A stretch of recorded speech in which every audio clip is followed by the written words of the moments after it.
قابل جہاں کے عاقل دوستو السلام علیکم۔ ناظرین محترم، ہمارا آج کا موضوع ہے شمع اور اس کے پروانے۔ برادران یوسف نے یوسف علیہ السلام کو جنگل میں ایک تاریخ کنویں میں پھینک دیا۔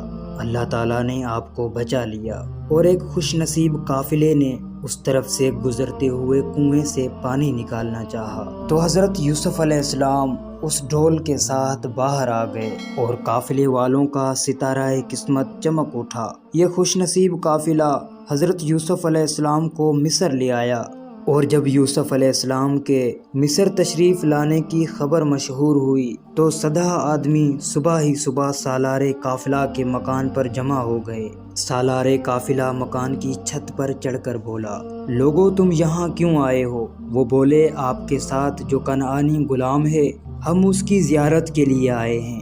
سالار قافلہ نے کہا، اچھا، جو شخص اس کی زیارت کرنا چاہتا ہے وہ ایک اشرفی منہ دکھائی دے۔ سب نے اس شرط کو منظور کر لیا اور دروازہ کھولنے کی درخواست کی۔ سالار قافلہ نے دروازہ کھولا اور مکان کے صحن میں حضرت یوسف علیہ السلام کو ایک کرسی پر بٹھایا۔